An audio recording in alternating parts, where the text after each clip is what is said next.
We'll look at a line graph now, and line graphs tell how something changes over time. And I've got a data set to show you. Um, these are the high temperatures in Des Moines in January from 2025 and 2026. And you can see it goes all the way through the month of January.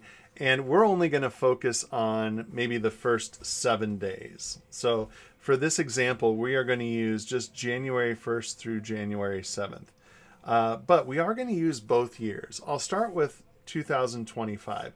So the way that we would organize a line chart is, I'll take the data away for now. We'll bring it back in just a sec. In fact, maybe I can keep it up here for us. Oh, that'll work out just fine. Okay, so hopefully this is large enough for you to see here. But like a lot of our graphs or charts, we're going to have a vertical axis and a horizontal axis. Now, in a line graph, along the bottom is always going to be some measure of time. In this case, it's days in January. All right, we want those days to be evenly spaced. So however many we're using, and in this case it's just 7, make sure you leave enough room so that those can be evenly spaced. 5, 6, 7. Okay, and I'm actually talking about specific dates, January 1st, 2nd, 3rd. So this is kind of meaningful to have it in this order now. Now, along the vertical axis is going to be the data that I'm interested in. So in this case, it's the temperature. And I'm just going to label that in degrees Fahrenheit and make note that it's the high temperature. Okay, we can be a little more specific than that in our overall title as well. Okay, sorry, that was off the screen before. Now, in order to graph the temperatures, we need to know what the range of temperatures is. So I'm looking at my high temperatures. It seems like in 2025, the lowest it got for a high temperature was 17. And then in 2026, it seems warmer than that, actually. So I'm going to look at the lowest temperature and the highest temperature and note that 17 was the lowest out of all of these. And it looks like it went all the way up to 60 in those first 7 days. So now I can make the choice. Do I want this to start at 0 or not?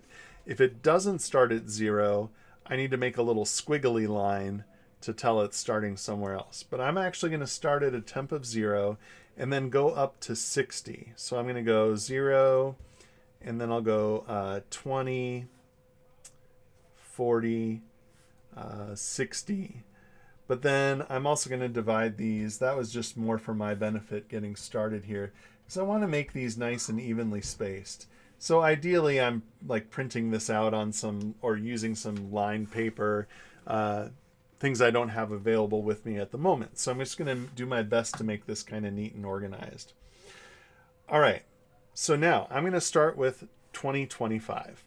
On day 1, it was 32 degrees, so I'll go and put a dot right above the number 1 at where I think 32 is on the vertical axis. Okay, and we go through and do these for each of the corresponding days. So 27, 23 on day 3, 18. So what we're doing as we plot these is we're going to be looking for, are there any noticeable trends or patterns? Okay, and then we get to 20 in day 6 and 22 last day. And then with a line graph, what we do is connect those dots, and not in a nice kind of smooth way. We go line to line.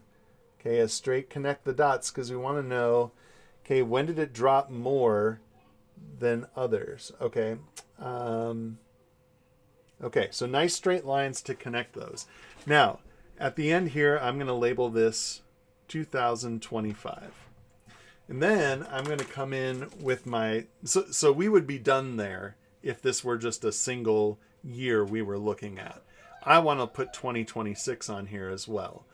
But from here, we could ask questions like, okay, what was the warmest day? Okay, we can read that directly off of the graph. We can say the warmest day of the first week of January was the first day in 2025. We can say what was the difference between the warmest high temp and the coolest high temp.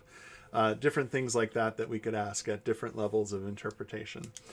But let's go ahead now and put 2026 on and see what happens. So day 1 was 30 degrees, then it dropped to 25.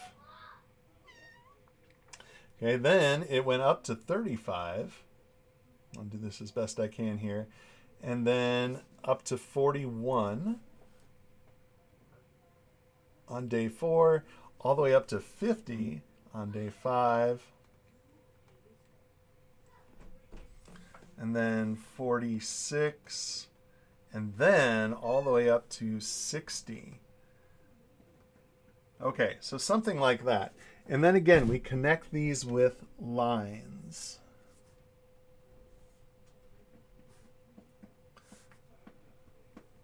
Line segments. All right, and at the end there, or maybe at the beginning if you prefer, we could put 2026. Just so it's easy for people to make sense of which line is which and how they compare.